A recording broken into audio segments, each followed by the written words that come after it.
마태복음 11장 15절부터 19절까지의 말씀입니다.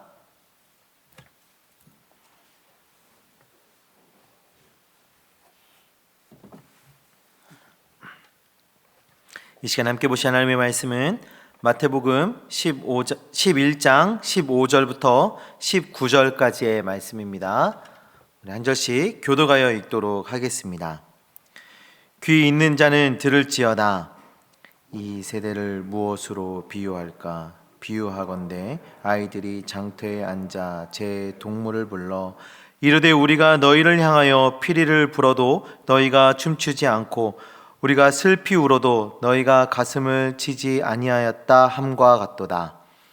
요한이 와서 먹지도 않고 마시지도 아니하매 그들이 말하기를 귀신이 들렸다 하더니 인자는 와서 먹고 마시매 말하기를 보라 먹기를 탐하고 포도주를 즐기는 사람이요 세리와 죄인의 친구로다 하니 지혜는 그 행한 일로 인하여 옳다함을 얻느니라. 아멘. 오랜만에 우리가 이렇게 오후 예배를 드립니다. 제가 이 오후 예배가 재개된다는 소식을 듣고 제가 처음 새순교회 이 시간에 설교했던 주보를 찾아보았거든요. 네. 근데 지금 그때의 감정과 지금의 감정이 매우 흡사합니다. 새롭게 시작하니까 왠지 이 설렘인지 떨림인지 모르는 그런 감정들이 좀 있는 것 같아요. 네. 저는 농구를 참 좋아합니다. 그래서 겨울이 참 좋아요. 이 겨울에 농구를 하거든요.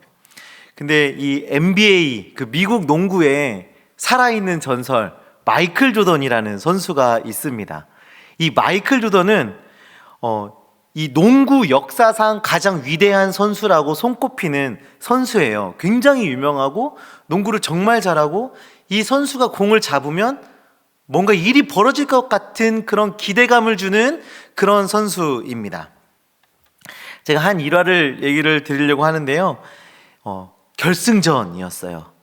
그리고 몇 초 남지 않았습니다. 3점 슛이 들어가야 이제 그 마이클 조던이 속한 팀이 이길 수 있는 상황이었어요. 관중들이고 또 상대 선수고 모든 사람이 이 마지막 슛은 마이클 조던이다, 조던이 던질 것이다 생각을 했습니다. 그런데 이 마지막 공은 조던의 손으로 들어가는 것이 아니라 그 팀에서 가장 작고 가장 왜소한 후보 선수의 손으로 그 공이 갑니다. 그리고 그 선수가 3점 슛을 넣고 역전해서 그 팀이 승리하게 되었습니다. 완전히 허를 찔린 것이죠. 모든 사람이 이 마이클 조던이 공을 잡을 거다, 이 선수가 슛을 쏠 것이다 라고 생각을 했는데 그 판단이 다 흐트러지게 된 거예요. 허를 찔린 겁니다. 우리도 이 신앙생활에 허를 찔리는 순간들이 간혹 있습니다. 내 생각, 내 가치관, 내 판단 등으로 본질을 놓쳐버리고 내 생각을 쫓아가다가 진짜 우리가 가야 하는 그 본질을 놓쳐버리는 신앙의 허를 찔리는 그런 순간들을 우리가 종종 마주하게 되지요. 우리가 반응해야 될 것에 반응하지 않고 비본질적인 것에 반응할 때 허를 찔리게 되는 것입니다. 성도됨을, 교회됨을 놓치게 되는 이런 일들이 발생하게 되는 것이죠. 오늘 우리가 읽은 이 본문의 말씀은 자신의 생각으로 본질을 놓치고 있는 자에게 본질을 바라볼 수 있도록 우리 예수님께서 해주시는 말씀입니다. 오늘 우리가 읽은 이 본문의 말씀은 예수님께서 세례 요한에 대한 그런 말씀을 하는 그런 내용 중에 속해져 있는데요. 때는 세례 요한이 옥에 갇혀 있을 때였습니다. 세례 요한은 그 옥 중에서 예수님께서 하신 일들을 들었어요. 예수님께서 어떤 일들을 이루고 계시는지를 들었습니다. 그리고 그 일을 듣고 세례 요한은 자신의 제자들을 예수님께 보내죠. 그리고 제자들을 통해서 예수님께 이런 질문을 합니다. 마태복음 11장 3절의 말씀인데요. 우리 함께 3절 말씀을 보도록 하겠습니다. 예수께 여짜오되 오실 그이가 당신이오니까 우리가 다른 이를 기다리오리이까. 예수님께서 메시아이신지에 대한 질문을 지금 던지고 있어요. 당신이 메시아이십니까? 아니면 우리가 다른 사람을 기다려야 합니까? 라고 지금 세례 요한이 제자들을 통해서 예수님께 질문을 하고 있는 거죠. 사실 세례 요한은 예수님이 어떤 분이신지 고백을 이미 했던 사람이에요. 그 요한복음 1장 29절의 말씀인데요. 이런 말씀이 있습니다. 이튿날 요한이 예수께서 자기에게 나아오심을 보고 이르되 보라, 세상 죄를 지고 가는 하나님의 어린 양이로다. 세상 죄를 지고 가는 하나님의 어린 양, 우리의 죄를 대속해 주실 구원자 메시아라고 세례 요한은 이미 고백했습니다. 그런데 지금 어떤 질문을 하고 있습니까? 예수님이 메시아가 맞으십니까? 당신이 메시아임이 맞습니까? 아니면 우리가 다른 일을 기다려야 합니까? 라고 질문하고 있는 거죠. 이 세례 요한이 감옥에 들어가게 된 이유는 헤롯 안티파스의 그 결혼 문제에 대해서, 헤롯의 결혼 문제에 대해서 비판을 하다가 잡혀 들어가게 된 거거든요. 그런데 예수님께서는 그 세례 요한이 감옥에 들어갔다라는 소식을 듣고 갈릴리로 물러가셨어요. 또 예수님께서는 감옥에 갇힌 세례 요한에 대해서 어떠한 말씀도 하지 않으셨습니다. 세례 요한은 여러 가지 생각이 들었겠죠. 아니, 왜 예수님은 이 일에 대해서 아무 말씀도 안 하시지? 저 헤롯의 잘못에 대해서, 이 로마의 압제에 대해서 왜 예수님은 아무 말씀도 안 하시나? 왜 그들을 비판하지 않으시나? 왜 이 문제에 대해서 예수님은 나서지 않으실까에 대한 여러 가지 생각들이 이 세례 요한의 생각을 다 차지하고 있었을 것입니다. 그리고 그런 고민 끝에 나온 질문이 바로 이 질문인 겁니다. 오실 그이가 당신이십니까? 아니면 우리가 다른 일을 기다려야 하는 것입니까? 참 뜻밖의 질문이죠. 누구도 예수님을 메시아라고 얘기하지 않을 때 세례 요한은 세상 죄를 지고 가는 하나님의 어린 양이십니다 라고 고백을 했어요. 그리고 또 하나님의 음성을 들었어요. 그리고 예수 그리스도께서 메시아이심을 가르쳤던 사람이지 않습니까? 다른 사람은 의심을 해도 사실 이 세례 요한만큼은 그러면 안 되는 인물이지요. 그런데 세례 요한은 그 세례 요한 안에 예수님의 메시아 되심에 대한 그 의심이 들어차고 있는 상황이 되어버린 것입니다. 이렇게 세례 요한도 예수님의 메시아 되심을 의심하는데 우리는 어떨까요? 세례 요한보다 더 의심할 수 있는 상황과 환경 가운데 우리가 놓여져 있지요. 정의가 사라지고 불의가 판을 치는 이 세상을 살아가면서 도대체 예수님은 이 시대에 도대체 무엇을 하고 계시는가에 대한 질문이 우리 안에 일어나고 있을 때가 종종 있습니다. 그래서 오늘 본문의 말씀이 굉장히 중요해요.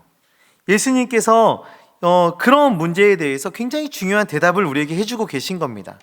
우리가 수도 없이 마주하는 이 불의한 세상 가운데 우리의 믿음이 흔들리고 우리 안에 그런 의심이 일어날 때, 그때 우리에게 그 믿음을 지킬 수 있도록 주신 말씀이 오늘 본문의 말씀인 것이죠. 자, 그럼 우리 예수님께서 이 세례 요한의 질문에 어떻게 대답을 하셨는지 우리가 한번 보도록 하겠습니다. 우리 오늘 말씀 4절부터 6절까지의 말씀을 한번 보도록 할게요. 마태복음 11장 4절부터 6절까지의 말씀입니다. 함께 보겠습니다. 예수께서 들으시고 이르시되 이 병은 죽을 병이 죄송합니다. 4절부터 6절 다시 한번 보도록 하겠습니다. 예수께서 대답하여 이르시되 너희가 가서 듣고 보는 것을 요한에게 알리되 맹인이 보며 못 걷는 사람이 걸으며 나병 환자가 깨끗함을 받으며 못 듣는 자가 들으며 죽은 자가 살아나며 가난한 자에게 복음이 전파된다 하라. 누구든지 나로 말미암아 실족하지 아니하는 자는 복이 있도다 하시니라. 아멘. 참 이 말씀을 보면서 제가 예수님께서 내가 메시아다, 그 이가 바로 나다 라고 말씀하셨으면 얼마나 간단하고 심플할까. 아니면 나는 아니다 라고 말씀하시든지 나다 라고 말씀하셔야 되는데, 오늘 이 4절부터 6절까지의 말씀을 보시고 무슨 생각이 드시나요? 그래서 메시아시다는 건지 아니시다는 건지 약간 모호하게 좀 그렇게 대답하고 계시지 않습니까? 병든 자를 고치시고 죽은 자를 살리신 일, 가난한 자에게 복음을 전하는 일에 대해서 말씀하고 계세요. 이 말씀들은 이사야서의 말씀이 실현되어졌다라는 것을 주님이 말씀하고 계시거든요. 이사야 35장 5절부터 6절, 또 61장 1절부터 3절까지의 이 이사야의 선지자의 이 예언이 예수 그리스도를 통해서 실현되어졌다라고 지금 예수님께서 말씀해주고 있습니다. 즉 우리 예수님은 선지자를 통해 예언된 메시아가 이 땅에 오신 것이고, 메시아의 오심으로 그 말씀이 이루어지고 있음을, 그것이 중요함을 지금 세례 요한에게 말씀해주고 있는 것입니다. 세례 요한의 상황과 그의 질문을 통해서 우리는 한번 생각할 수 있어요. 세례 요한은 메시아에 대해서 어떠한 생각을 가지고 있는 것으로 보입니까? 앞에서도 말했지만 로마의 압제, 헤롯의 악함, 이런 것과 대항할 수 있는 지도자, 이런 로마의 압제에서 구원해줄 구원자로 메시아를 생각했던 것이죠. 예수님을 정치적 또는 경제적 메시아로 생각하고 그런 메시아로 바라보고 있는 것입니다. 사실 이런 모습이 우리 안에도 자주 나타납니다. 우리가 바라보고 있는 메시아, 우리가 바라보고 있는 구원자는 어떤 분이십니까? 내 앞에 놓여 있는 문제를 해결해 주시는 분, 우리나라의 어떠한 문제를 해결해 주시는 분, 경제적인 문제를 해결해 주시는 분, 그것이 우리 메시아의, 우리 구원자의 주된 사역이신가요? 우리 하나님께서 보내시고자 하는 메시아는 어떤 분입니까? 성경은 어떠한 메시아를 예언하고 있었습니까? 죄의 문제를 해결해 주실 분, 어떠한 혁명자가 아니라 우리를 죄의 문제에서 구원하여 주시고 새 생명을 주시는, 우리를 살리시는 그 구원자로 성경은 말씀하고 있는 것이죠. 예수님께서는 이렇게 메시아에 대한 상이한 이해를 하고 있는 이 세대를 향해서 16절 이하와 같은 비유로 설명해 주고 계십니다. 자, 우리 16절의 말씀을 보시면 비유의 말씀이 시작되는데, 아이들이 장터에 앉아서 놀고 있습니다. 그러니까 이 밖에 나가서 아이들이 놀고 있는 거예요. 요즘 저희 아이들이 이제 저희 둘째 아이가 말이 좀 되면서 둘이 놀이를 하기 시작을 하는데요.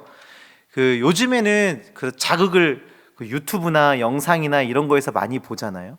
그러니까 저희 아이들이 이렇게 카메라로 서로를 찍으면서 유튜버를 흉내를 내는 거예요. 안녕하세요, 저는 켈리예요, 엘리예요, 막 이러면서 흉내를 내면서 막 숨겨져 있는 장난감을 찾고 막 모험을 하고 하는 거를 영상을 막 찍으면서 이렇게 놀이를 하더라고요. 그러니까 아이들이 이렇게 노는 거는 사실 이 상황극을 하고 노는 거는 자신들이 받은 어떠한 자극들을 그대로 반영하고 있는 거죠. 그런데 오늘 본문의 말씀에도 보시면 아이들이 몇 가지 상황극을 하고 있습니다. 자, 첫째는 피리를 불어도 춤추지 않는 자가 등장을 하고 있고, 두 번째는 슬피 울어도 가슴을 치지 않는 자들이 등장하고 있어요. 그러니까 어떠한 잔치, 어떠한 기쁨이 있는 곳에서 함께 기쁨을 누리지 않는 어떠한 무리들을 이야기하고 있고, 또 슬피 울어도 가슴을 치지 않는 자들이 등장해요. 그러니까 장례가 나서 누군가 굉장히 슬퍼하고 있는데 공감하지 않는 그러한 모습들을 이 아이들이 장터에 앉아서 놀고 있는데 그런 모습들이 발견되어지는 것이죠. 자, 이 비유에 대해서 학자들이 두 가지로 해석을 해요. 먼저는 이 아이들이 나는 피리를 불고 즐거운 놀이를 하고 싶지 않아. 그러니 이 놀이에 동참하지 않을 것이다. 라고 해석을 하는 거죠. 그러니까 아이들이 이 놀이에 동참하고 싶지 않아서 그것에 반응하지 않는다라고 해석하는 해석이 있고요. 또 다른 해석은 그 당시에 이 사회가 누군가가 기뻐하는 일이 있어도 기뻐하지 않고 누군가가 슬퍼하고 있어도 슬퍼하지 않는 그런 사회임을 아이들이 보고 그것을 놀이로 하고 있었다라고 해석하기도 합니다. 그런데 이게 어떤 해석이 옳고 그르냐가 그렇게 중요하지 않아요. 왜냐하면 이 두 가지 해석이 공통적으로 말하는 게 있거든요. 그것이 바로 무관심이에요. 무관심, 무반응, 무관심. 즉 하나님께서 하신 말씀과 하나님의 예언, 그리고 그 말씀이 실현되고 있는 것을 봄에도 불구하고 자신이 생각하는 메시아가 따로 있는 것이죠. 그렇기 때문에 이미 오셔서 역사하시는 메시아에 대해서, 그 말씀의 실현에 대해서 무관심한 모습을 보이고 있는 세대를 우리 예수님께서 비유로 말씀해주고 계신 것입니다. 뿐만 아니라 이 18절에 요한이 먹지도 마시지도 않는 그 모습을 보고 사람들이 귀신 들렸다라고 말한다고 합니다. 그리고 예수님께서 먹고 마시면서 사람들하고 어울리는 그 모습을 보면서 사람들은 먹기를 탐하고 포도주를 즐긴다, 세리와 죄인 같은 사람이다 라고 말을 합니다. 자신의 생각, 자신의 판단에 갇혀 있는 세대라는 것을 말씀하고 계신 것이죠. 메시아에 대한 생각마저도 하나님의 마음, 하나님의 그 말씀에 무감각하고 무반응하면서 자신의 생각과 자신의 기준에 따라 결정하는 세대라는 것을 우리 예수님께서 이 비유로 말씀해주고 계신 겁니다. 하나님께서는 우리의 영혼에 생명을 더하실 메시아를 예언하셨는데 우리 앞에 놓여 있는 어떠한 현상, 어떠한 상황에 집중하여서 정치적 메시아, 경제적 메시아를 찾고 있는 우리의 연약함을 드러내고 있는 것입니다. 예수님께서 세례 요한에게 하고 계신 이 말씀이 우리에게, 또 우리 교회에게 어떠한 메시지를 주고 계십니까? 교회가 먼저 해야 할 일에 대해서 말씀해 주고 계십니다. 교회가, 성도가 우선으로 생각해야 되는 것이 무엇인지에 대해서 말씀하고 있는 것이죠. 하나님의 진리를 선포하고 복음으로 생명을 살리는 그 사역을 위해서 나아가야 함을 말씀하십니다. 하나님의 사랑을 전하고 복음을 전하고 또 그것으로 누군가가 복음으로 새로워짐을 경험하는 그 통로가 우리 교회가 되어야 되고 우리 성도가 되어야 함을 말씀하고 계시는 것입니다. 복음의 하나님의 그 말씀에 그 무감각하고 자신의 감정과 생각에만 반응하는 것이 아니라 세상의 가치와 세상의 방법, 그런 세상에 유행하는 것들에, 그런 것에 반응하는 것이 아니라 하나님께 반응하고 복음에 반응하고 하나님의 말씀에 사로잡혀 살아가는 자녀가 되어야 함을 우리 주님이 우리에게 지금 말씀해 주고 있는 것입니다. 세례 요한은 예수님께 세례를 준 사람이에요. 그는 하나님의 음성을 들은 자였습니다.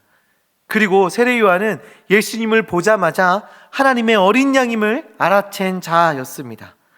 그런데 그도 자신의 상황, 현실에 의해서 예수님의 메시아 되심을 의심하였습니다. 하나님의 사역의 그 본질이 아니라 내가 바라보는 메시아를 그려낸 것입니다. 우리도 얼마든지 이러한 세례 요한처럼 될 수가 있죠.